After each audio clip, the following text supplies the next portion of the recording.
한 주간 평안하셨습니까? 한 주간 살다 보면은 주님께서 제 안에 주시는 말씀들이 있습니다. 그리고 그 말씀에 울림들이 있습니다. 오늘 우리가 이 말씀을 한번 같이 나누기 원하는데요.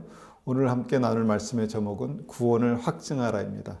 제가 구원에 대해서 많은 여러 가지 말씀을 나누면서 정말 믿음의 그 구원받는 믿음의 확신도 너무너무 중요하지만 그 구원의 확신이 우리의 삶 가운데 확증되는 것이 너무 중요하다, 이렇게 말씀을 드렸습니다.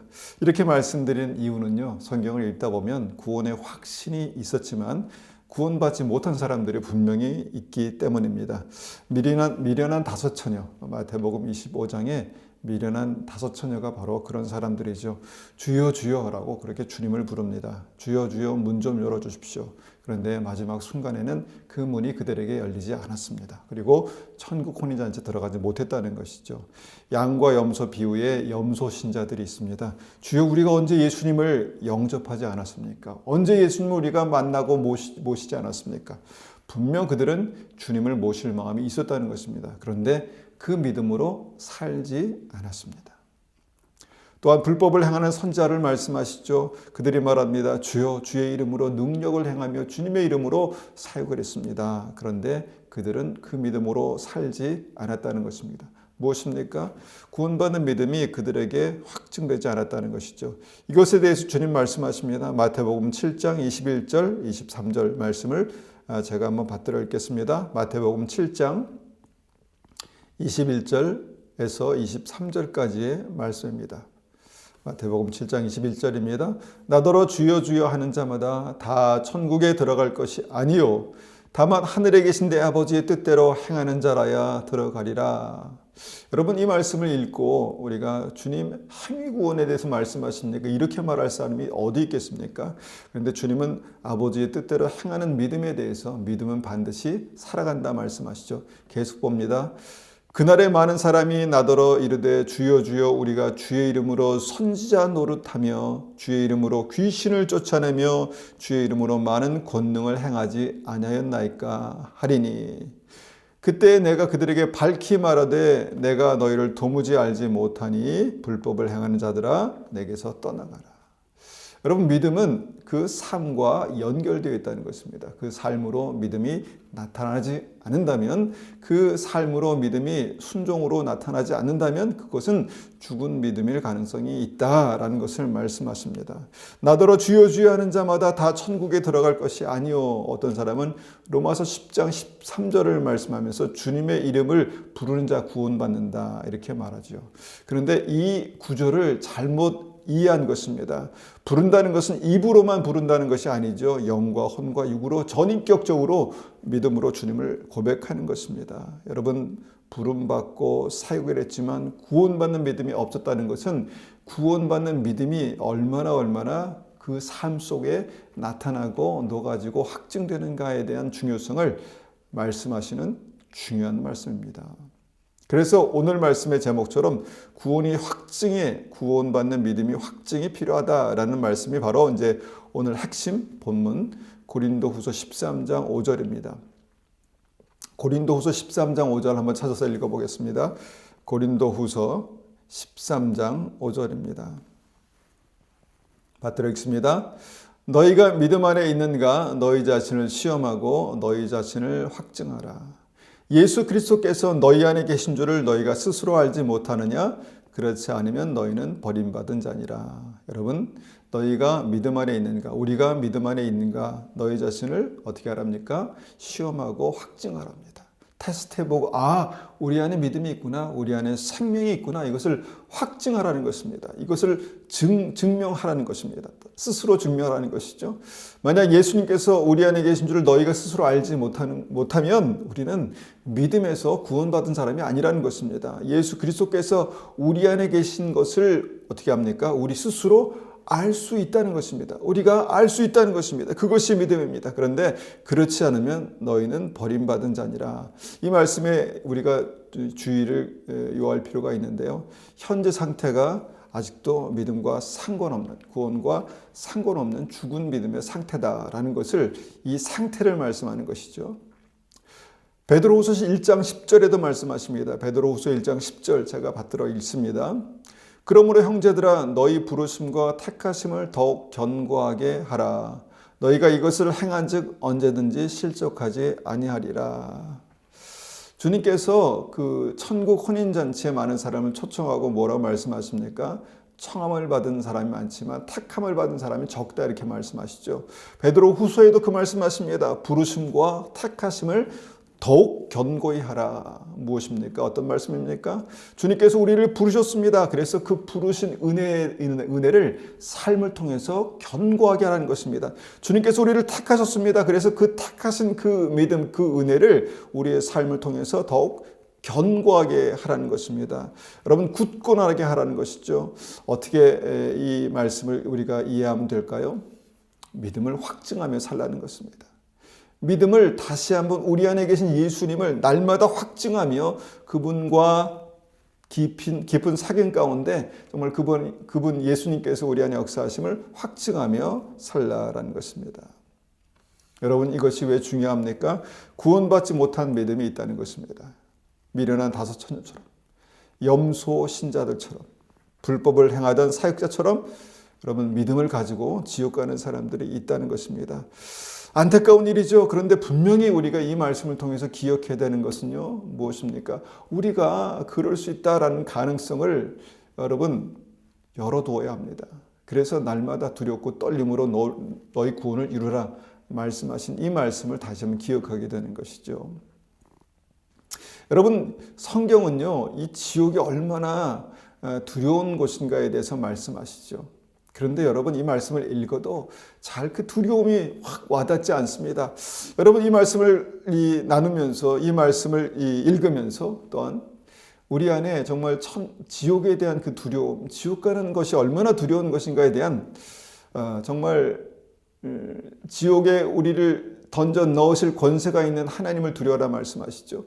그런 이 지옥에 대한 두려움이 우리에게도 있기를 원합니다. 물론 지옥에 가기 때문에 지옥에 우리가 갈 것이기 때문에 두려워하는 게 아니라 가지 않기 위해서 우리 삶 가운데 두렵고 떨림으로 살아가는 것입니다. 마태복음 13장 41절 42절을 봅니다. 마태복음 13장 41절 42절입니다. 제가 받들어 읽습니다. 인자가 그 천사들을 보내리니 그들이 그 나라에서 모든 넘어지게 하는 것과 또 불법을 행하는 자들을 거두어내어 어두운 용광로에 던져 넣으리니 거기서 울며 이를 갈게 되리라. 여러분 이것이 단지 비유라고 생각하십니까? 어두운 용광로에 던져 넣으리니 지옥을 말씀하는 것이죠. 거기서 울며 이를 갈게 되리라. 여러분 이것 단지 여러분 이것을 그냥 경고라고 그냥 어떤 우리의 경각심을 주기 위한 말씀이라고만 이해하시면 안 됩니다. 지옥은 실제입니다. 여러분 그 지옥에 가는 사람들은요.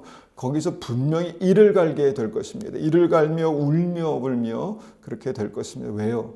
내가 살아있을 때 회개할 수 있을 때 왜 그렇게 하지 못했을까? 내가 왜 그것을 끊지 못했을까? 라는 그런 후회와 좀 안타까움으로 울며 오직하면 이를 갈겠습니까? 여러분 눈 뜨고 이를 갈아보셨습니까? 잘 되지 않습니다. 그런데 얼마나 그 마음에 통해하는 마음이 있었으면 정말 안타까고 정말 절박한 마음이 있었으면 이를 갈게 될까요? 성경은 그런 지옥을 말씀하는 것이죠. 마태복음 9장 43절과 48절을 제가 한번 읽어보겠습니다. 마가복음 9장 43절과 48절입니다. 43절입니다. 만일 내 손이 너를 범죄하게 하거든 찍어버리라. 장애인으로 영생에 들어가는 것이 두 손을 가지고 지옥 곧 꺼지지 않는 불에 들어가는 것보다 나으리라. 여러분 어떻게 사람이 자기 손을 찍습니까? 범죄할 때 찍어버리랍니다. 여러분 그런 정말 절박한 마음, 그런 어떤 간절한 마음으로 회개하라는 것이죠. 여러분 성경은 어떤 찍어버리고 장애인으로 영생에 들어가는 것이 두 손을 다 가지고 지옥에 들어가는 꺼지지 않는 불에 들어가는 것보다 훨씬 낫다라고 말씀하십니다. 우리가 살아있을 때 이 말씀의 진심을 우리가 받기를 원합니다. 48절 거기에는 구더기도 죽지 않고 불도 꺼지지 아니하리라. 계속적인 어떤 고통과 그 어두움과 고통이 끊이지 않는 그 지옥에 가면 되겠습니까? 한 사람도 그곳에 가면 안 되겠습니다. 반면에요, 구원받는 자들이 들어가는 천국은 너무너무 실제입니다. 요한복음 14장 2절 3절 보면은 주님께서 이렇게 말씀하십니다. 내 아버지 집에 거할 곳이 많도다. 그렇지 않으면 너에게 일렀으리라. 내가 너희를 위하여 거처를 예비하러 가노니 가서 너희를 위하여 거처를 예비하면 내가 다시 와서 너희를 내게로 영접하여 나 있는 곳에 너희도 있게 하리라. 주님께서 십자가에서 정말 완전한 용서와 구원을 이루시고 천국으로 승천하시면서 하신 말씀입니다. 내가 왜 가는 줄 아느냐? 너희를 위하여 거처를 예비하러 가는 것이다. 이렇게 말씀하십니다. 그리고 다시 와서 너희를 다시 나 있는 곳에 그렇게 데려가겠다. 이렇게 말씀하신 것이죠. 그러니까 예수님은 분명한 그 장소적인 개념, 천국, 실제로 정말 어떤 그 존재하는 실제로 있는 그 하나님의 나라에 대해서 아주 공간적으로 정말 장소적으로 확실하게 이렇게 여기에 적어 두셨습니다. 그 거처 천국을 주님께서 예비하신다 이렇게 말씀하신 것이죠. 그리고 그 믿음을 가지고 천국에 들어가 본, 살아있을 때 천국을 방문했던 사람들이 있었습니다. 고린도후서 12장 4절을 한번 제가 읽어보죠. 고린도후서 12장 4절입니다. 그가 낙원으로 이끌려 가서 말로 표현할 수 없는 말을 들었으니 사람이 가히 이르지 못할 말이로다. 여러분, 사도 바울이 본 천국을 여기에 이렇게 기록하고 있죠. 그가 낙원으로 이끌려가서 말로 표현할 수 없는 그 천국을 보았다는 것입니다. 그리고 가히 말로 해서는 안 될 어떤 그런 비밀들도 보게 되는 것이죠. 여러분, 사도 바울이 이렇게 하나님의 나라를 보았습니다. 살아있을 때. 왜 사도 바울에게 이것을 보여주셨을까요? 그것은요, 사도 바울이 이방인들에게 복음을 전하면서 정말 어려웠겠죠. 생명을 걸고 복음을 전했을 것입니다. 그런데 그럴 만한 가치가 있는 곳이다라는 것을 주님께서 그에게 각인시키고 확실히 말씀하시기 위해서 천국을 보여주셨다라고 말씀합니다. 그러면서 바울은 이것을 마음속에 고이고이 간직하고 계속해서 그 천국을 바라보면서 많은 사람들에게 복음을 전했다 이렇게 말씀하고 있습니다. 여러분, 이 정말 아름다운 천국에 우리가 반드시 가야 되지 않겠습니까? 반드시 가야 됩니다. 때가 급하고요. 참 주님 오실 때가 가깝다는 생각을 많이 하게 됩니다. 뉴스를 볼 때마다 정말로 심상치 않습니다. 자연재해가 정말 여러 가지로 이렇게까지 불이 난다고, 이렇게까지 홍수가 진다고, 이렇게까지 문제가 많다고 라고 생각할 정도로요. 요새는 참 심각합니다. 과학의 발전이 정말 AI 발전이 심상치 않습니다. 과학자들은요, AGI 시대, 그러니까 뭐냐면 이 컴퓨터가 우리의 삶을 다 관장하는 그런 시대에 대해서 경고합니다. 저는 이 말씀을 생각할 때마다 이런 뉴스를 접할 때마다 요한계시록 13장의 때가 무척 가깝다라고 그렇게 생각합니다. 요한복음 13장은요, 또한 이것은 그냥 상상력을 동원하라고 주님께서 그냥 말씀하신 부분이 아니라는 것입니다. 실제 삶 가운데 일어날 일들에 대해서 기록한 말씀이라는 것이죠. 그래서 무엇입니까? 우리가 영적으로 잠들지 말고, 영적으로 잠들어 있지 말고 깨어 있으라는 것입니다. 깨어 있으라는 것입니다. 깨어 있다는 것이 무엇입니까? 보고 듣고 느낌을 갖는 것입니다. 무엇에 대해서요? 영생에 대해서, 다시 오실 주님에 대해서, 하나님의 나라에 대해서 보고 듣고 깨어 있어야 된다라는 것입니다. 보지 않지만, 여러분, 우리의 눈으로 보이지 않지만 우리의 영의 눈으로 볼 수 있는 것들이 있습니다. 우리의 귀로 들리지 않지만 영의 귀로 들리는 어떤 것이 있습니다. 여러분, 정말 우리의 영적인 모든 감각들이 살아나서 주님께서 다시 오실 것과, 우리에게 영생에 있는 것과, 하나님의 나라가 실제인 것과 지옥도 실제인 것을 우리가 더 깊이 깨달아 알기를 원합니다. 그런데요, 멸망 직전에 있는 많은 사람들은요, 이때 잠들게 됩니다. 그래서 누가복음 17장 26절 30절은요 우리에게 이렇게 경고합니다. 누가복음 17장 26절에서 30절까지 말씀을 우리 함께 찾아서 읽어보겠습니다. 누가복음 17장 26절에서 30절입니다. 우리가 아는 말씀인데요. 한번 찾아서 읽어보겠습니다. 누가복음 17장 26절 30절까지 말씀. 26절입니다. 노아의 때에 된 것과 같이 인자의 때에도 그러하리라. 노아가 방주에 들어가던 날까지 사람들이 먹고 마시고 장가들고 시집가더니 홍수가 나서 그들을 다 멸망시켰으며 또 롯의 때와 같으리니 사람들이 먹고 마시고 사고 팔고 심고 집을 지으더니 롯이 소돔에서 나가는 날에 하늘로부터 불과 유황이 비오듯 하여 그들을 멸망시켰느니라. 인자가 나타나는 날에도 이러하리라. 무엇입니까? 그럴 때가 온다는 것입니다. 그럴 때가 온다는 것입니다. 그런데 그럴 때가 지금 같아요. 홍수가 나기 직전까지 많은 사람들은 자기의 일로 바빴습니다. 불로 멸망하기 직전까지 사람들은요 정말 사는데 급급하고 사는데 너무너무 바빴습니다. 많은 사람들이 이 삶에 너무너무 찌들어서요 너무너무 사는데 그냥 몰입되어 있습니다. 여러분 노아 때의 특징이 무엇일까 보면요 방주에 대해서 관심이 없습니다. 그리고 그것을 방주를 예비할 시간과 열정이 사라진다는 것입니다. 이 말씀이 누구에게 하신 말씀일까요? 믿는 우리에게 하신 말씀입니다. 그러니까 구원의 방주를 우리가 정말 실제로 그것을 알았다면 사람들은 그냥 멀뚱멀뚱 바라보고만 있지 않았을 것입니다. 가져가서 정말 나무 하나라도 날랐겠죠. 못 하나라도 박았겠죠. 못이 없었나요? 하여튼 그 방주를 만드는데 최선을 다했을 것입니다. 그렇지 않았겠습니까? 여러분 구원의 방주가 무엇입니까? 바로 그리스도의 몸, 교회를 말씀한다고 믿습니다. 가정, 그리스도인의 가정을 말씀한다고 믿습니다. 여러분 이 가정이 교회가 그리스도의 몸이 여러분 구원의 방주가 되게 하십시오. 우리의 믿음이 이것을 잘 건축하는 믿음의 사람들이 되어야 합니다. 그런데 그러질 못합니다. 왜요? 자기의 삶에만 그렇게 꽉 몰입되어 있기 때문입니다. 먹고 사는 문제에만 꽉 몰입되어 있기 때문에 그렇다는 것입니다. 롯의 때의 특징은 무엇입니까? 죄악이 목구멍까지 차올랐습니다. 이것이 하나님을 경록케 하고 있습니다. 여러분 이 시대에 많은 죄악을 보십시오. 죄악이 목구멍까지 찼다라는 생각을 하게 됩니다. 그럼에도 불구하고 주님께서 그들에게 구원의 길, 살 수 있는 길을 말씀하셨는데 롯과 그의 가족들에게 그 구원의 길을 말씀하셨는데 여러분 그 절박한 순간에 여러분 구원의 길을 가는 그 순간에도 무엇입니까? 세상 욕심에 대한 미련을 버리지 못해서 눈을 떼지 못해서 롯의 처가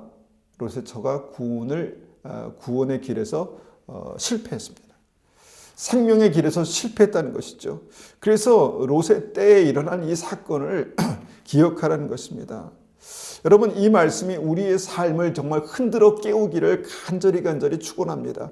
하나님의 말씀이 우리의 삶 가운데 살아있어서 노아의 때를 기억하고 롯의 때를 기억하면서 내가 지금 이러면 안 되지. 내가 지금 정말 하나님 앞에서 이것을 어떤 것에 집중해야 되는지 어떤 것에 집중해 살아야 되는지에 대해서 분명히 아는 그런 은혜가 우리의 삶 가운데 있기를 원합니다. 여러분 주님은요 지금 그 일들을 하십니다. 그래서 기도할 때마다 문득 떠오르는 장면이 바로 마태복음 3장 12절 말씀입니다. 마태복음 3장 12절 말씀 제가 받들어 읽습니다. 손에 키를 들고 자기의 타작마당을 정하게 하사 알곡은 모아 곳간에 들이고 쭉종이는 꺼지지 않는 불에 태우시리라. 주님께서요 자기의 타작마당 무엇입니까? 주님께 예배드리는 곳 교회를 말씀하고 있습니다. 이 교회를 주님께서 정결케 하기 원하십니다. 흔드십니다. 믿음의 사람들을 흔드십니다. 왜요? 정결케 하시기 위해서, 정하게 하시기 위해서. 또 그 일들을 통해서 어떤 일들을 하십니까? 알곡은 모아 곳간에 들이고 쭉종이는 꺼지지 않는 불에 태우시리라. 지금 알곡과 쭉종이를 가르치는 어떤 그런 일들이 우리의 삶 가운데 있다라는 것을 보게 됩니다. 실제로 그렇습니까? 믿음의 사람들에게 여러 가지 어려움이 있습니다. 문제가 생깁니다. 그 문제가 생길 때 많은 사람들은, 어떤 사람들은 믿음으로 반응하기도 하고 어떤 사람들은 세상적인 방법으로 반응합니다. 그러니까 불신앙으로 반응하는 것이죠. 그러면서 어떻게 됩니까? 알곡과 쭉정이 진짜 믿음과 가짜 믿음, 그것이 갈라지게 되는 때가 저는 지금이다라고 믿습니다. 여러분, 할 수만 있으면 주님께서 우리의 삶을 세차게 흔드시기 전에 조금이라도 흔들리면 여러분 다시 한번 주님 앞에 나아가서 주님 저를 붙들어 주십시오 라고 그렇게 기도할 수 있는 깨어있는 간절함이 우리에게 있기를 간절히 원합니다. 그래서 오늘 이 말씀을요, 오늘 우리가 불렀던 찬송으로 정리해 보려고 합니다. 우리가 날마다 우리의 삶 속에서 어떻게 구원받는 믿음을 확증하며 살 수 있습니까? 첫 번째는요, 찬송 289장의 찬송입니다. 주 예수 내 맘에 들어와 계신 후 변하여 새 사람 되고. 여러분, 구원받는 믿음은요, 분명히 달라지는 것이 있습니다. 달라지는 것이 있어야 합니다. 믿음은 반드시 우리를 생명으로 변화시킵니다. 믿음은 반드시, 구원받는 믿음은 반드시 우리의 삶을 생명으로 변화시킨다는 것입니다. 달라지는 것이 있습니다. 변화하여 새 사람이 되는 은혜가 날마다 있다라는 것입니다. 어떻게 달라집니까? 주 예수 내 맘에 들어와 계신 후 망령된 행실을 끊고, 망령된 행실을 끊고, 죄악된 행실을 끊는 것입니다. 날마다 죄에서 돌이키는 것이 회개입니다. 날마다 죄에서 돌이키는 것이 은혜입니다. 여러분, 그런 은혜가 우리의 삶 가운데 있기를 간절히 원합니다. 우리는 죄인입니다. 우리는 죄인입니다. 그래서 주님께서 우리를 위해서 십자가에 달려 돌아가신 것입니다. 그런데 우리는 십자가에서 흘리신 예수님의 보혈을 헛되이 낭비하는 사람이 되지 말아야 하겠습니다. 그러지 않기 위해서는요, 죄에서 돌이키는 회개, 날마다 죄와 피를 흘려 싸우는 그런 믿음의 결단이 우리의 삶 가운데 있어야 한다라는 것입니다. 날마다 죄를 끊고요, 피를 흘리기까지 싸우는 그런 어떤 결단, 그런 몸부림이, 죄를 끊기 위해서 그렇게 하는 몸부림이 있어야 된다는 것이죠. 그리고 예수님의 보혈을 의지해서 우리 영혼육을 씻는 것이죠. 그러면요, 머리털보다도 더 많던 내 죄가 눈보다 더 희어졌네. 여러분, 이것을 경험하는 것이 믿음이다라는 것입니다. 머리털보다 더 많던 내 죄가 조금씩 사라지고, 주님께서 그리스도의 보혈로 우리를 정결케 하시고 내 마음 가운데 거룩한 심령으로 변화를 받는 그런 은혜가, 날마다 변화를 받는 그런 은혜가 바로 믿음이다라는 것입니다. 여러분, 지금은 그렇게 달라져야 할 절박한 때를 살고 있다라는 생각을 하게 됩니다. 믿으십니까? 그렇게 달라져야 합니다. 또 어떻게 달라집니까? 성경은 그 구원받는 믿음은 열매로 안다, 이렇게 말씀하시죠. 성령의 열매를 말씀하는 것입니다. 여러분, 이것이 변화하여 새 사람 되는 두 번째 것이라고 믿습니다. 변화하여 새 사람 되는 그 인격이 예수 그리스도의 인격으로 변화되는 사랑과 희락과 화평, 오래 참음, 자비, 양성, 충성, 온유, 절제, 정말 주님께서 우리에게 주신 성령의 열매, 예수 그리스도의 인격으로 우리가 변화되는 것입니다. 우리의 심령이 사랑으로 변화되고요, 우리의 심령이 하늘의 기쁨으로 변화되고, 우리의 심령이 화평케 하는 자로 변화가 되는 것이 바로 우리의 삶에 변화되는 그 삶의 증거입니다. 믿음의 증거이시죠. 여러분, 그 변화가 우리의 삶 가운데 있어야 합니다.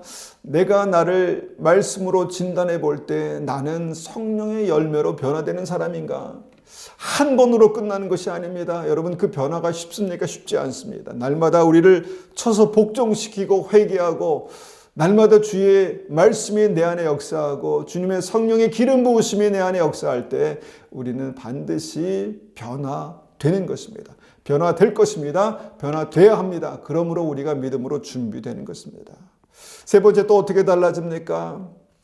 내가 늘 바라던 참빛을 찾음도 주 예수 내 맘에 오심.